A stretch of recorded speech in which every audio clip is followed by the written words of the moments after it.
22 सितंबर को अयोध्या में गौ ध्वज प्रतिष्ठा यात्रा की होगी शुरुआत।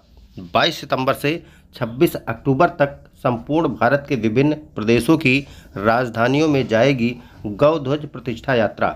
जगत गुरु शंकराचार्य स्वामी अविमुक्तेश्वरानंद सरस्वती महाराज के नेतृत्व में चलेगी यात्रा।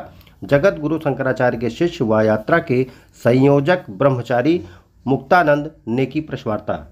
ब्रह्मचारी मुक्तानंद का बयान, यात्रा का मुख्य उद्देश्य गौ माता को पशु की सूची से बाहर निकाला जाए, गौ माता को राष्ट्रमाता का दर्जा दिया जाए, गौ माता को लेकर राष्ट्रीय कानून बनाया जाए, गौ हत्या का कलंक इस देश से मिटना चाहिए। हमारे लिए यह शर्म की बात, गौ मांस यानी बीफ के निर्यात में विश्व में भारत का दूसरा स्थान, हम सभी के लिए दुर्भाग्य। 80,000 गोवंश की होती है प्रतिदिन हत्या।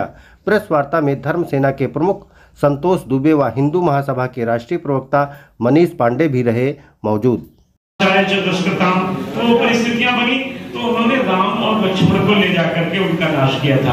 आज हमारे देश गौ के लिए कोई बोलने वाला नहीं, राष्ट्र के आए हुए संकट को चिंतन कोई कर नहीं रहा है। लेकिन आदरणीय जो भैया आप स्थापित करेंगे, ये जागरण काल है और इस संकट काल में जहाँ वो जागरण काल बना करके देश को जगा रहे हैं, हम सबका दायित्व है प्राकृतिक। भारत देश के सौभाग्य से आगामी 22 सितंबर से लेकर के 26 अक्टूबर तक ज्योतिष पीठ के जगत गुरु शंकराचार्य जी पूज्यपाद स्वामी श्री अविमुक्तेश्वरानंद सरस्वती जी महाराज गौ ध्वज प्रतिष्ठा भारत यात्रा करने वाले हैं, जिसमें वो देश हर प्रदेश की राजधानी में जाएंगे और जा करके गौ ध्वज की प्रतिष्ठा करेंगे। और गौ ध्वज की प्रतिष्ठा के साथ साथ वो सरकार से ये मांग करेंगे कि गौ माता के लिए एक राष्ट्रीय कानून बनाया जाए, गौ माता को पशु सूची से हटाया जाए, केंद्रीय कानून बना करके माता के स्थान पर रखा जाए, गौ हत्या का कलंक इस देश से मिटे, क्योंकि ये देश मर्यादा पुरुषोत्तम भगवान श्री राम और भगवान श्री कृष्ण का देश है। और आपको ये पता होगा कि भगवान राम का अवतार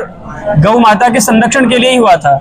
ये गीत बहुत प्रचलित हुआ था कि जो राम को लाए हैं हम उनको लाएंगे। तो राम को कौन लाया, ये जब आप विचार करेंगे तो आप पाएंगे कि राम को लाने वाली भगवती गौ है।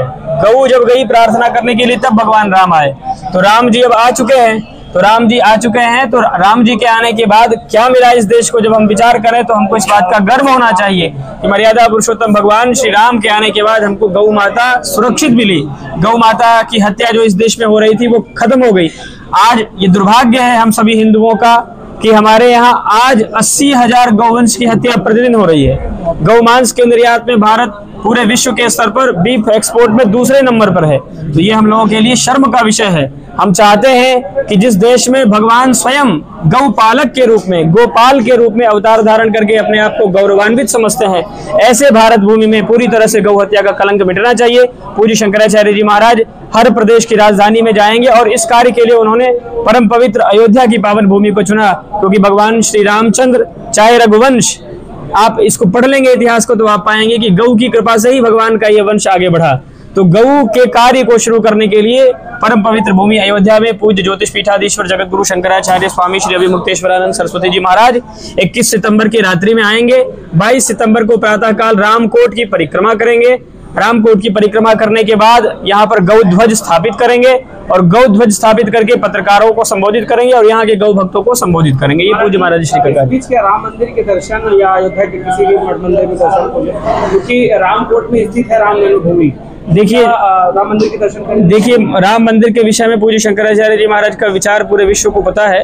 महाराज श्री का ये स्पष्ट विचार है कि जब राम मंदिर बन जाएगा शिखर, उसके बाद ही वो दर्शन करेंगे। इसलिए मंदिर दर्शन का तो कोई भी प्रकरण नहीं है, लेकिन राम जी की जन्मभूमि में आकर के वो उस क्षेत्र की परिक्रमा करेंगे, वहां की मिट्टी को अपने मस्तक पर लगाएंगे। और आज प्रातः जब हम लोगों ने इस बात अयोध्या जी में शुरू की तो सबसे पहले हम लोग भगवती सरयू के दर्शन करने के लिए गए। हमने उनको प्रणाम किया, फिर हम लोग हनुमान जी के पास गए।